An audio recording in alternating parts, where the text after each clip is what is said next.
See how universal basic income will eliminate poverty now on this episode of Planetary Makeover. At least 3 Nobel Prize winning economists have been in favor of UBI. So it's a pretty long list. There were many proponents, Martin Luther King, Pope Francis, Stephen Hawking, Andrew Young as Treasury Secretaries, James Baker and George Shultz, Sam Walton, Mark Zuckerberg, Elon Musk, Ilhan Omar. The question quickly becomes not so much how can we afford UBI, but how can we afford not to implement UBI?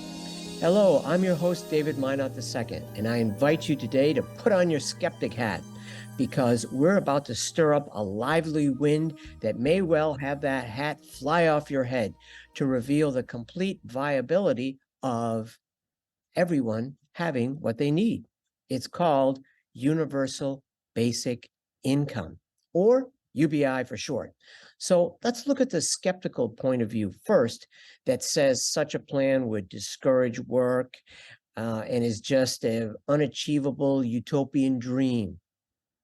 It's important to remember that skepticism is really just an extension of the scientific method whereby we delve deeply into any given subject in order to discover the interconnectedness, if I can say that, of everyone and everything.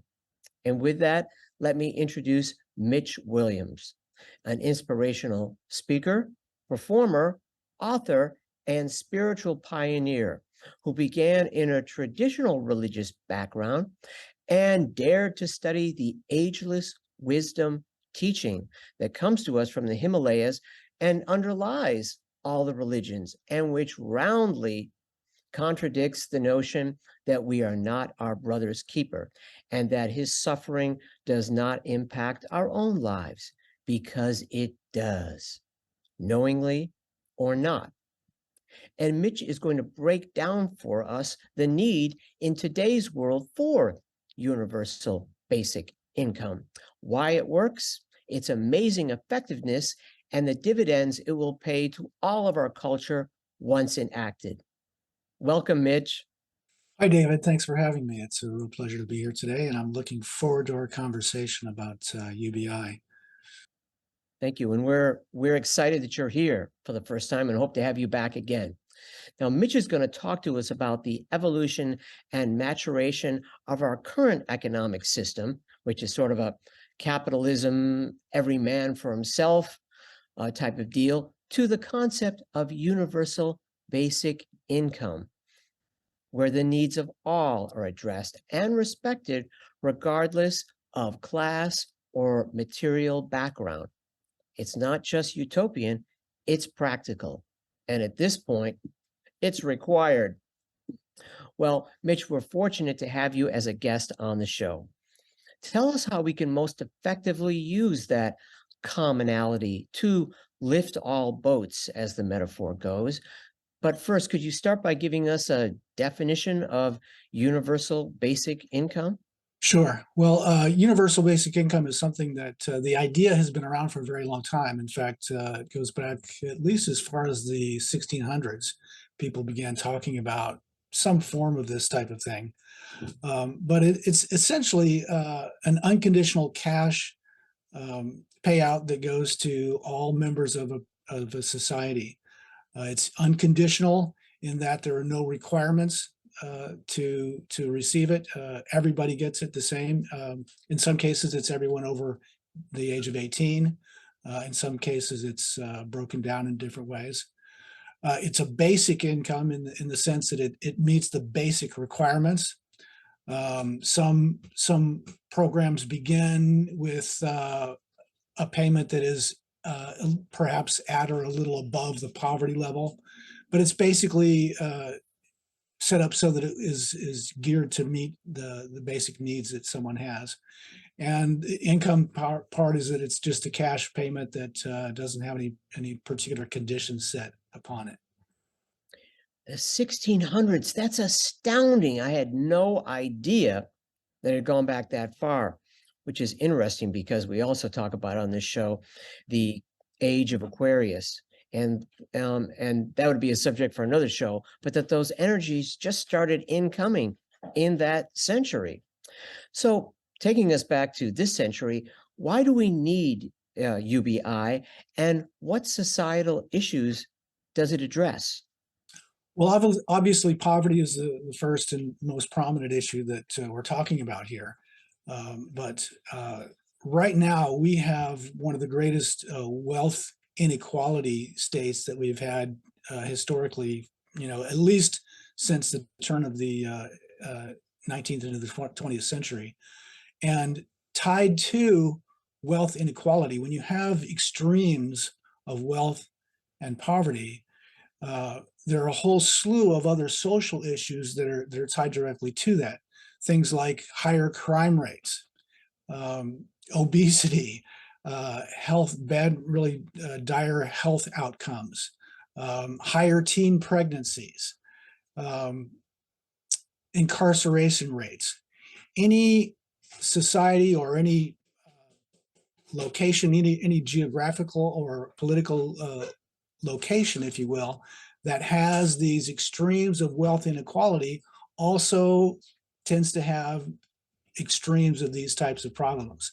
And the list goes on and on and on. It's pretty amazing how many problems are tied to this wealth inequality.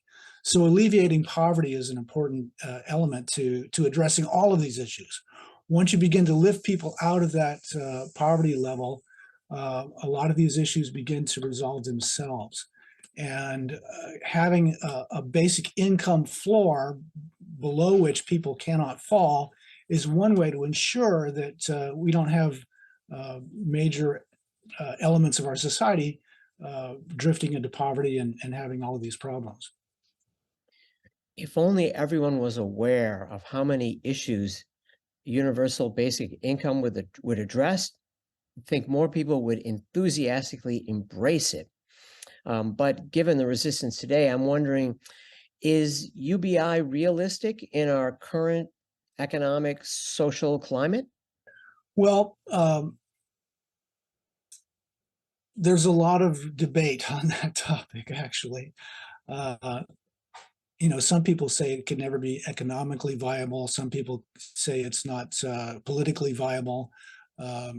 Some people say that that it will discourage people's tendency to want to work. But the evidence actually is pretty strong in the opposite direction in all of those cases. And perhaps we can maybe look at each of those issues one by one. Would that be a good idea? Okay. Well, first is the first objection that usually comes up to UBI is the idea that it will dissuade people from working. That by giving them this cash payout so that they can meet their basic needs, that in employment rates will drop. But we have a lot of different studies doing UBI pilot programs, and the evidence is pretty overwhelming that that is actually not the case. In pretty much every single instance where they have experimented with a basic income, the employment levels have either remained the same or in some cases even increased. One of the pilot programs over the past few years and that took place in Stockton, California, during the pandemic, the participants of the program increased their employment rate by about 12%, and about 12% more than the control group, which remained about the same. And this was at the height of the pandemic. So, employment was a big issue. So these rates generally increase. There are only two elements of society where employment rates drop, and those are with new mothers who elect to spend more time at home with their new child, their baby, and also people who elect to stay in school longer. And under UBI programs, school attendance and graduation rates all go up for people in the programs. So all of these things are things to be addressed that UBI can kind of tackle, and it really doesn't affect employment in a negative way. It often, like I said, has a positive effect. In fact, oftentimes UBI allows people to finish their education and get better employment. It also allows them the leeway, the freedom to take risks and to begin entrepreneurial endeavors. And so it actually is a driver of the economy. I just earlier today, I heard some statistics about from a group called Give Directly. They're a group that has conducted UBI pilot programs in different countries throughout the world. And pretty much without exception, there is a 1 to 2.6 return rate. So for every dollar invested in a UBI program in the local economy, it delivers $2.6 for every single dollar that's spent. So it's pretty impressive. Mitch, is universal basic income realistic in our current social economic climate? And what are the main objections to implementing universal basic income, and how would you address those? Those are a couple questions, and let me try to address them one at a time. But first of all, I have come to believe through my research into UBI that it is viable, at least potentially, in our current climate. There are some hurdles that need to be overcome in order to do so. However, there's actually a lot going on with UBI. There are pilot programs taking place across this country in various cities and around the world in other countries as well. It's an idea whose time is beginning to come, I believe. And so it's beginning more at the grassroots level. There's a national organization called Mayors for Guaranteed Income that has formed, made up of mayors in various cities throughout the country in the United States who are either doing pilot programs currently or who are trying to do so that they can gather data and information to hopefully move towards a national program. The objections to UBI, there are really three of them. The first is the idea that if you give people money, it's going to take away their incentives to want to work. The second is the economic one, how can we pay for this? And the third one is political. How can we do this in the current political climate? It's not going to be political viable. And to my mind, that was the hardest one to overcome. But let me get back to that one and address the other two first. First of all, the idea that people won't work if they're given an income.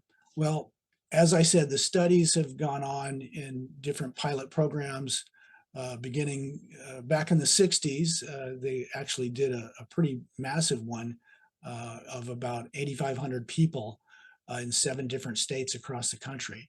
And then more recently, there are a lot of pilot programs in this country and elsewhere. And pretty much without exception, the employment rates either stay the same or in some cases even go up a little bit. The recent pilot program in Stockton, California, during the pandemic showed that in the pilot program, the people involved in the basic income program increased their employment by about 12% as compared to the control group, which wasn't receiving the basic income. And pretty much all of them, though, they stay level or go up. There are only 2 small groups in any of these programs where the employment rates go down. And those are new mothers who have new babies and they elect to stay home longer with their kids, and people who elect to stay in school longer. When the programs are on, the people involved in basic income programs and the families in them and the students, they have higher school attendance rates and higher graduation rates for the people in the programs. So, these are elements that show that that disincentive to work is actually not the case. And in some cases, it gives people the freedom to take on more entrepreneurial risk. People are able to change jobs, they're able to get additional education to get a better job, and they're even in many cases able to begin to start their own businesses. So it actually enhances the economy. So that's the first objection. The second one is the economic one. How can we possibly afford to give people money? Well, a couple things. First of all, it's already much more efficient and effective and cost effective than our current social welfare programs. Most of our social welfare programs have requirements that you have to meet. And so it actually disincentivizes people from working, because if they increase their employment levels, their income goes up and they're taken off the welfare program. UBI doesn't have that requirement. It's unconditional. That's one of the elements of UBI. And so it doesn't drop the employment rates, but it also is more effective and cost effective because it doesn't require the government oversight and the bureaucracy. You have to have people in these other programs to make sure that people are meeting the requirements of the programs. But with UBI, that's not the case. You're basically just sending out checks to people. And so it's very straightforward and simple and quite cost effective. And according to some research and studies and estimates, the cost to society as a whole, as well as government, of poverty, the effects of poverty are actually a high cost kind of a condition. And the cost of poverty to society are actually twice what it would cost to implement a UBI program at or slightly above the poverty level. And so the question quickly becomes not so much how can we afford UBI, but how can we afford not to implement UBI? And there's a lot of other evidence that kind of goes along the same lines. Okay, and that brings up the third one, which is the political objection. How can we possibly get, especially conservatives, to go along with this? They hear UBI and they immediately say, well, that's socialism. You're giving people money, never works. It's never worked. We can't do that. And so that becomes the objection. However, historically, some of the most prominent leaders of the move to implement UBI have been on the conservative side. And we can dig into the history a little bit more in just a little bit, but that's also quite fascinating as well. Yes, I'm still blown away by the fact that you told us that discussion of this first began in the 1600s, the 17th century, and it's taken all this time, over like, 400 years later, and we're still debating it. So can you talk a little bit more about the history of universal basic income and who have been the supporters of the policy in the past and supporters now? Sure. There were writers, as I said, at least as early as the 1700s, who were proposing this as one possible way to alleviate poverty. And they actually did some experimentation with it in the late 1700s and early 1800s in Britain. And there were some good results, but it was dismantled because of the elites feeling threatened by it and feeling that it gave workers too much power. And so, it was done away with. And the history of it was actually distorted by the people who wanted to do away with it. And then it's popped up again and again in different places. And I'm obviously most familiar with the history here in the United States, but it began to come up again in the late 1950s and early 60s and into the 70s. There were many proponents, surprisingly, Milton Friedman, who's considered one of the leading proponents of the 20th century of neoliberalism. That's easy for me to say. The neoliberal approach to economics and capitalism, the free market approach. He had a profound impact on the conservative approach to economics. and really pushed our society, Western society, in that direction. But also Martin Luther King, towards the end of his life, was someone who was a strong proponent of UBI, of some form of a basic income. He had begun to shift his focus from the racial inequality to economic inequality. And they had actually proposed a march on Washington to demand an economic Bill of Rights. And one of the demands that they had was to establish some type of a basic income. And unfortunately, that March on Washington was scheduled for what turned out to be just shortly after he was assassinated. And so obviously it didn't come to pass. But that story of the history involving the influence of Martin Luther King and Milton Friedman are quite interesting as well. And are there some more current leaders that have expressed interest in UBI? Well, some of them are pretty obvious. Like I said, Martin Luther King was a strong advocate of UBI, some type of a basic income. Currently, Pope Francis is a strong advocate. Stephen Hawking, in fact, in one of the last statements that he made online, he said that we're going to need a basic income in the future. Andrew Young is a politician who ran on a platform of some type of a basic income in the last presidential election.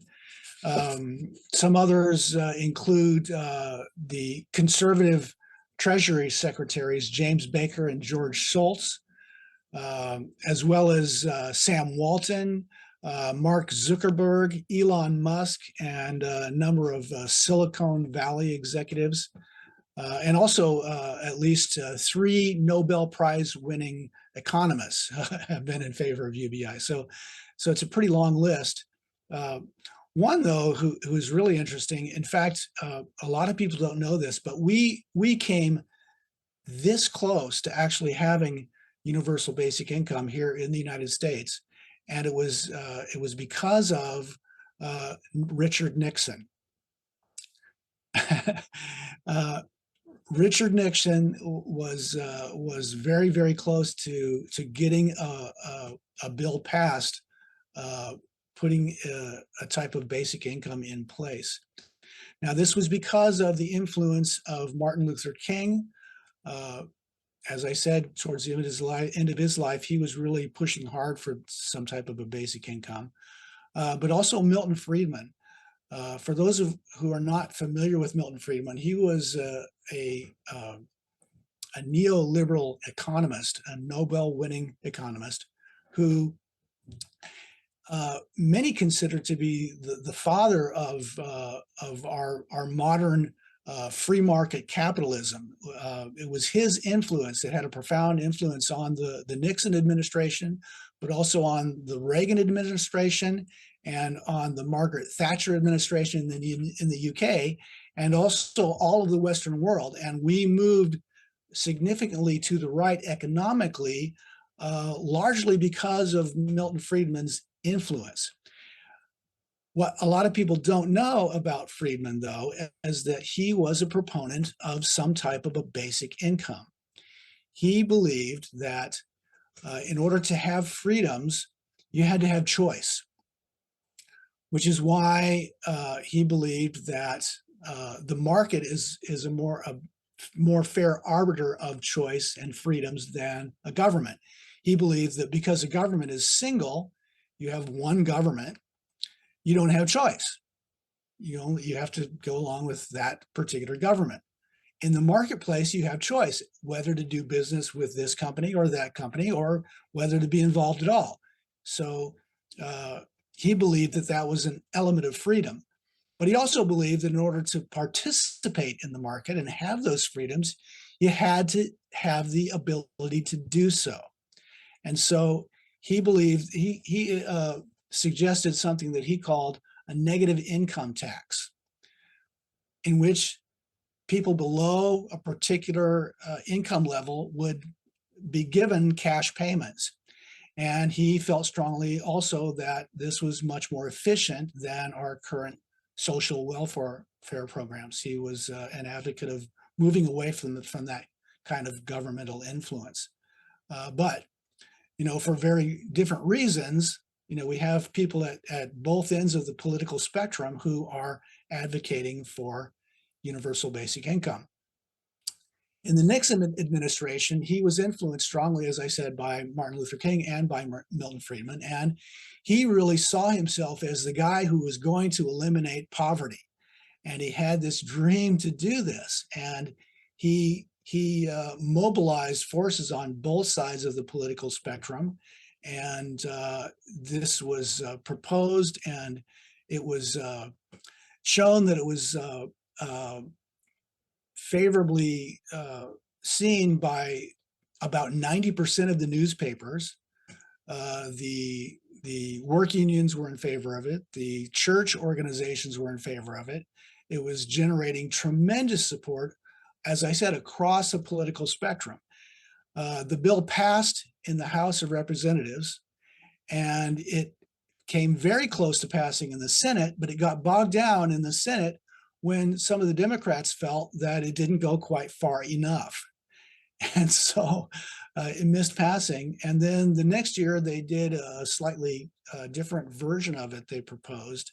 And again, it passed in the Senate in the House, even more strongly. And again, got bogged down in the Senate and didn't go anywhere. And then, of course, when Nixon was discredited in the Watergate scandal, we quickly forgot about all of that. So, but the point that all of this brings up is that given the right set of circumstances, it really can be something that can be supported by both progressives and conservatives. And, that was one of the main objections that I thought was really impressive when I began to kind of look into this whole thing, is that there really is a historical precedent and a political precedent for the support of UBI across the board politically.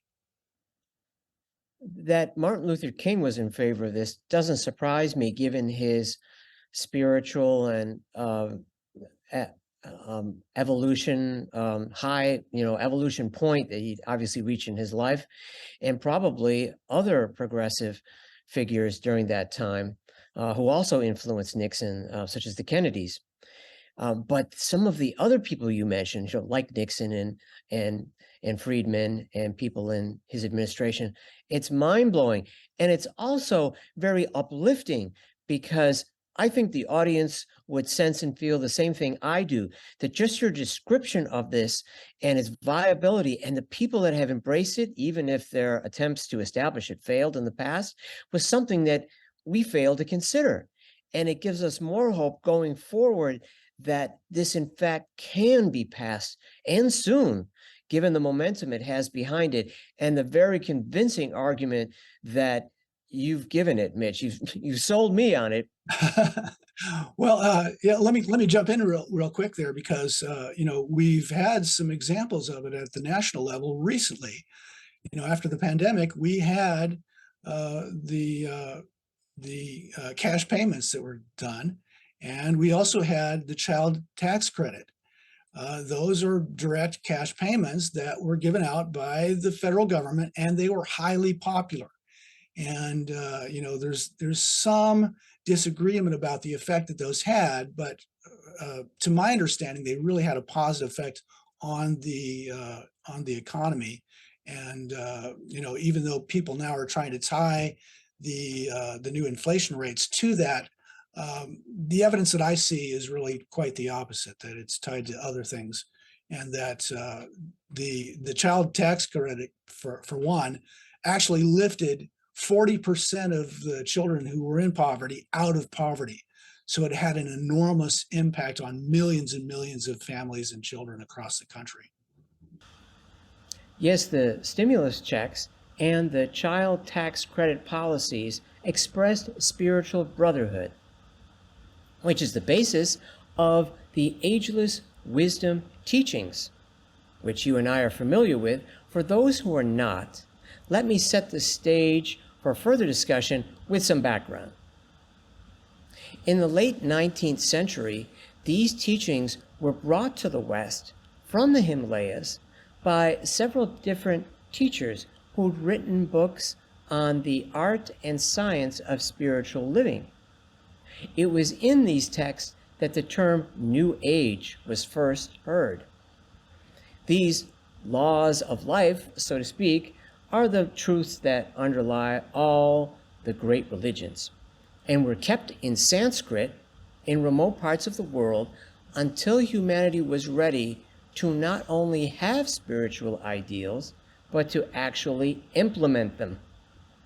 The four teachers who brought us the modern ageless wisdom teaching were Helena Blavatsky, Alice Bailey, Helena Roderidge, and more recently, Benjamin Graham. All of them talked about the coming of a non-denominational yet spiritually wise world teacher by the name of Maitreya, who would come at such a time as this. Gautama Buddha himself taught that at a time such as now, a new great teacher named Maitreya would appear. Most of the world's great religions do expect a great teacher to come, whether they expect the Messiah, the Imam Mahdi, the Kalki Avatar, Krishna, the Christ, or the future Buddha. And that great teacher is here now. He comes for everyone, religious and non-religious alike. And his personal name is Maitreya.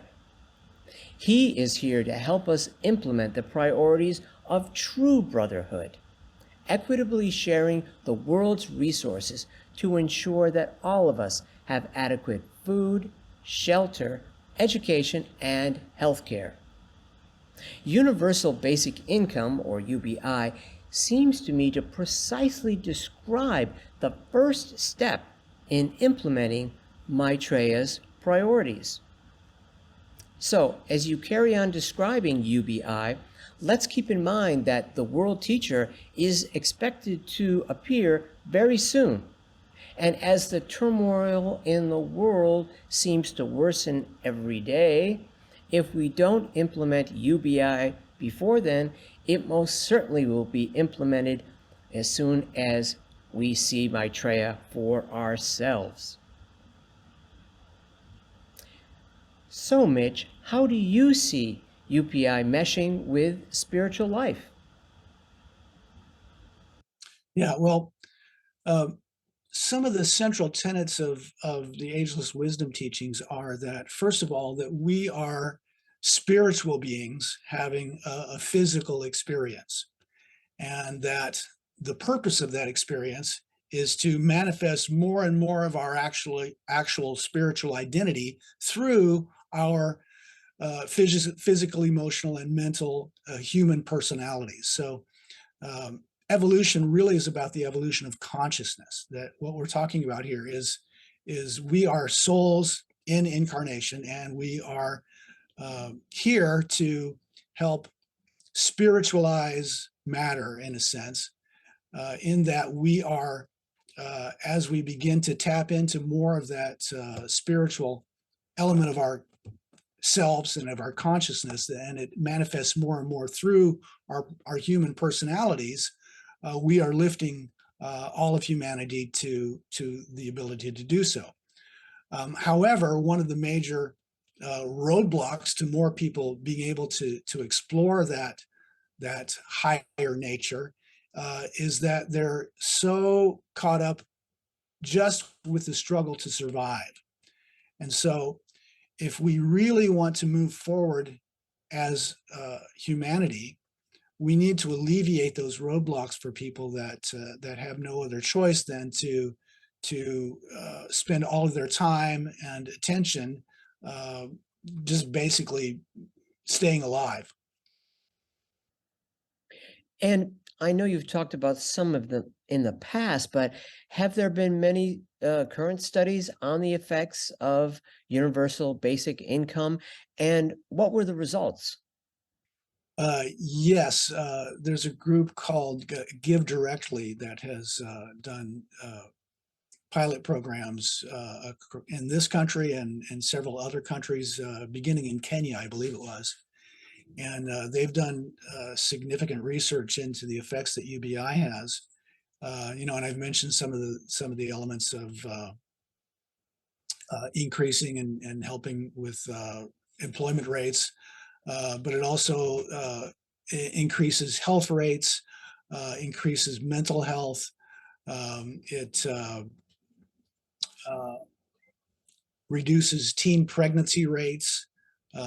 As I said, there's a whole slew of different societal problems that it helps to alleviate. And their research shows that every dollar that is invested into UBI actually has a return of about $2.60 for the economy as a whole. When one person is giving the ability to, for example, buy more product for their business, and they increase the level of service that they're providing, well, that brings more customers to their business, and that helps to bring more money into the economy, and it just has a kind of a multiplicative effect on any economy where UBI is implemented. And for our conservative brethren out there, our friends and associates and colleagues who have that particular political bent, can you think of any other kind of benefits that could be derived from implementing universal basic income that could convince them, who are probably the hardest audience for individuals and for society as a whole? Some that you haven't mentioned already, or is that enough? Should be enough. On the conservative side, there are obviously some of the things that we've already covered, but I think one of the strongest ones is the fact that UBI is one way to get the government out of our business.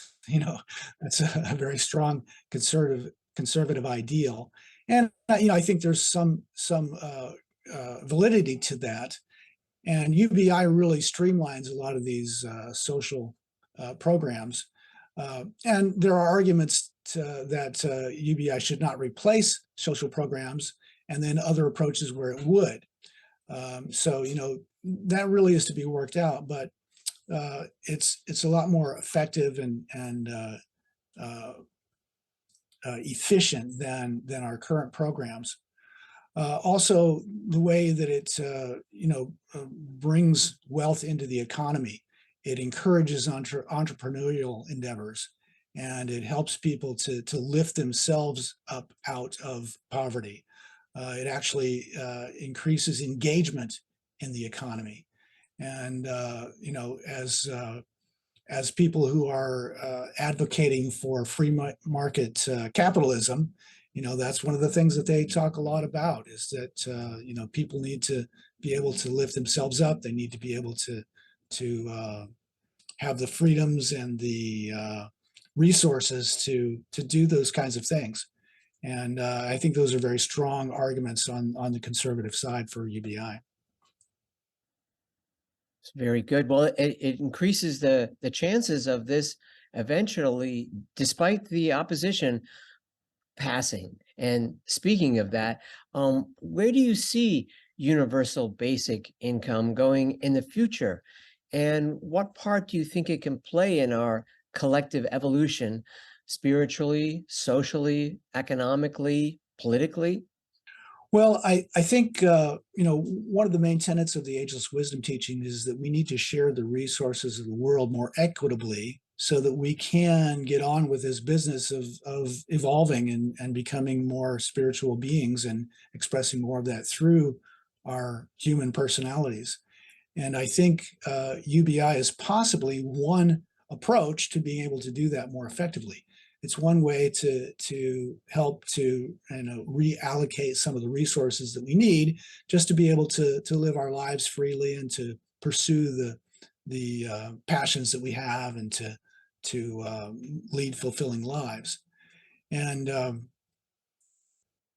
I think, first of all, that UBI has to come up from the grassroots level. It has to, like other social programs and in fact, other social movements, it's not driven from the top down, it's driven from the bottom up. And the evidence that I see is that that's exactly what's happening right now.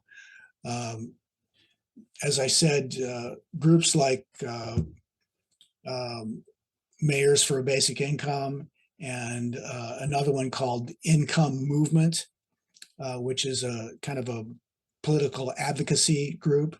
And there's another one, trying to think of it. Miracle Messages. They are implementing UBI programs for the homeless. But all of these are kind of generating interest and support at the grassroots level. These pilot programs in different cities throughout our country and other places in the world are generating data and statistics on the successes of UBI.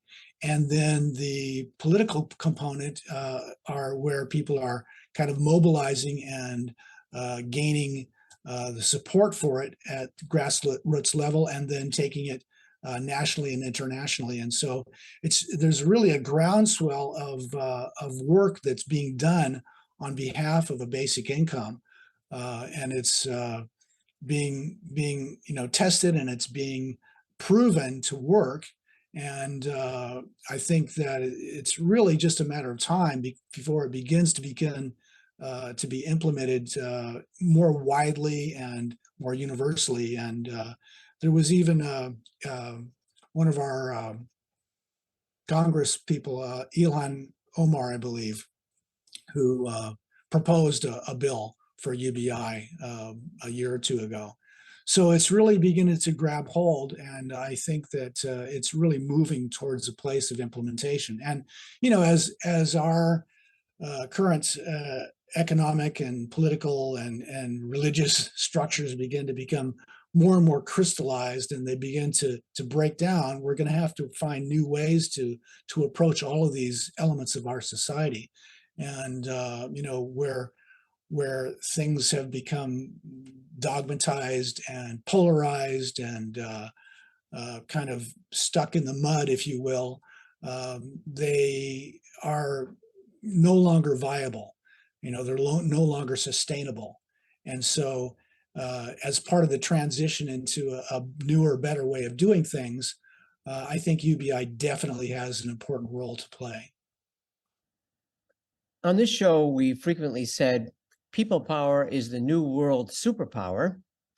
And so I know you've mentioned a lot of this, but just to recap on a more personal level, what can you suggest that our listeners and viewers do right now to help push forward the agenda for universal basic income?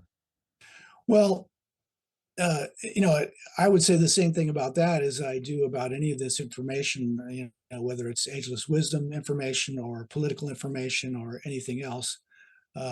Become more educated about it. If you think that this might have something, and even if you're just curious about it, go out and read about UBI.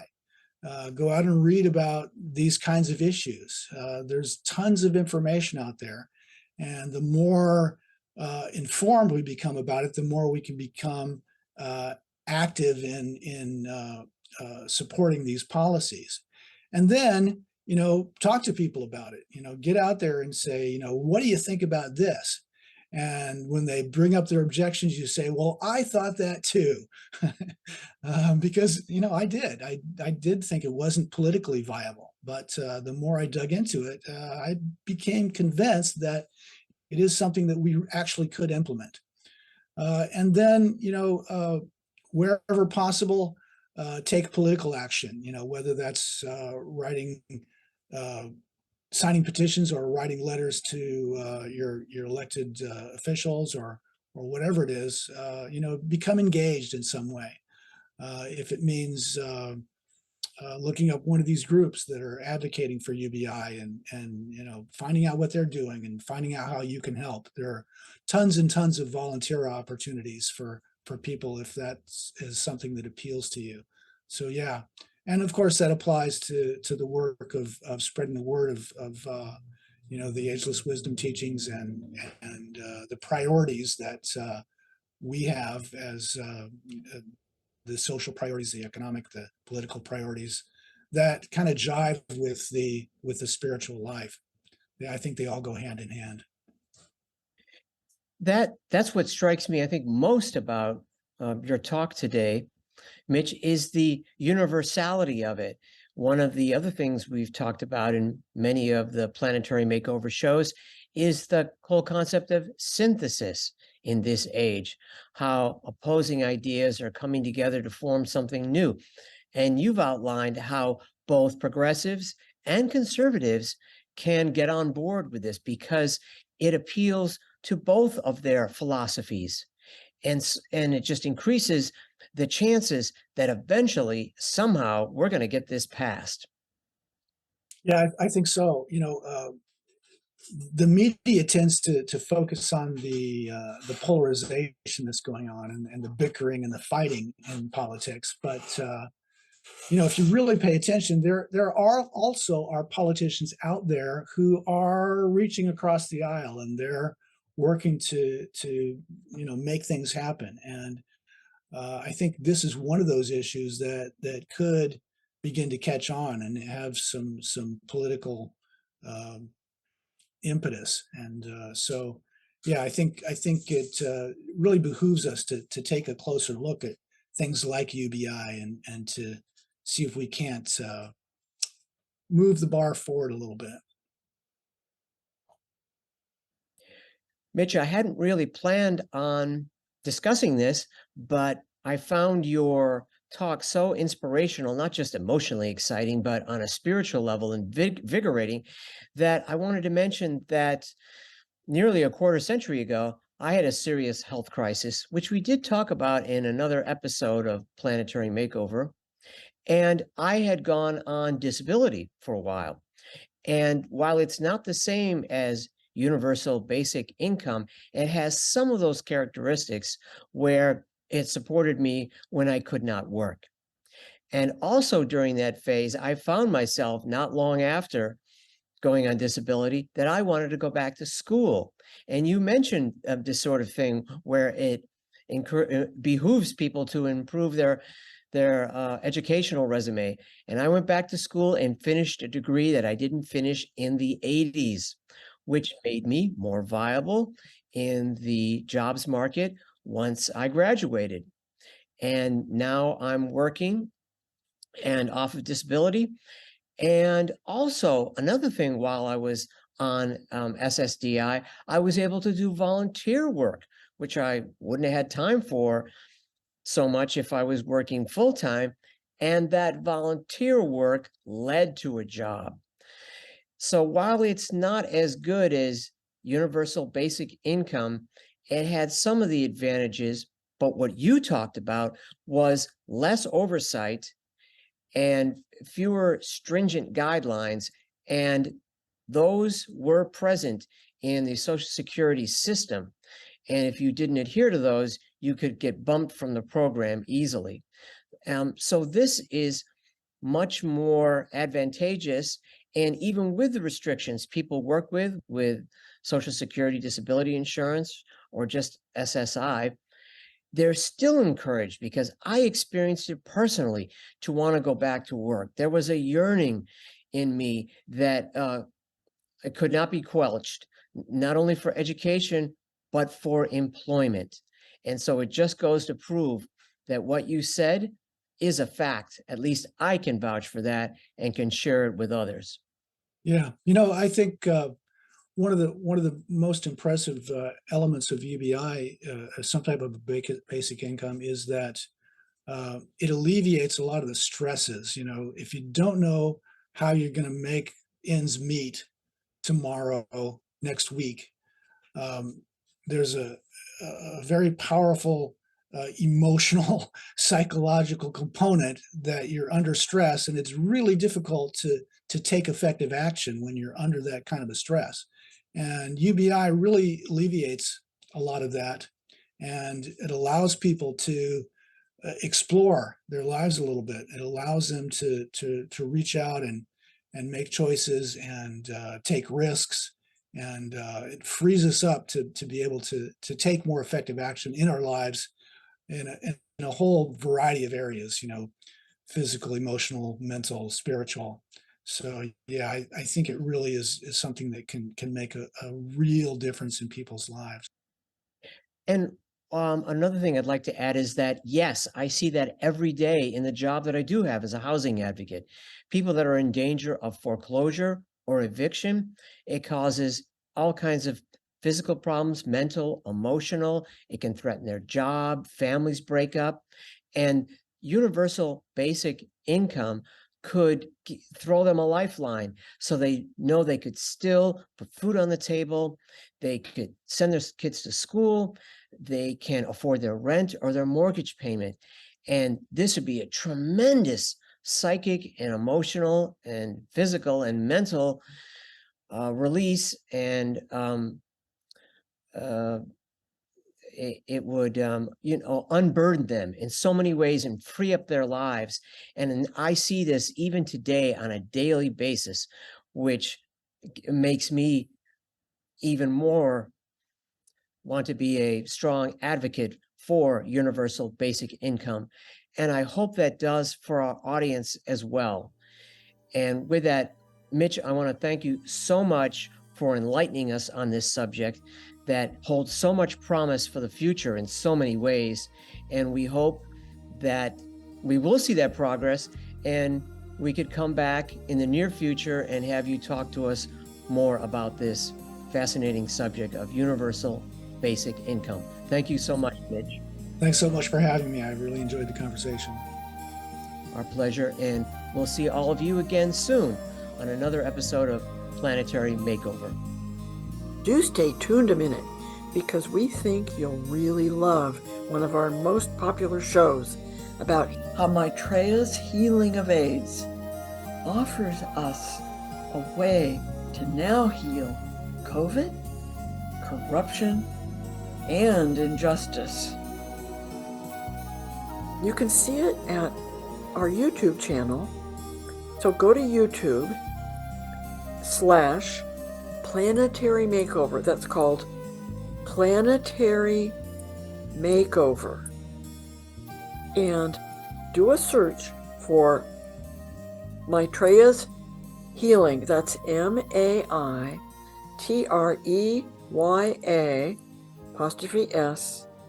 Healing. So that's YouTube, Planetary Makeover, Maitreya's Healing.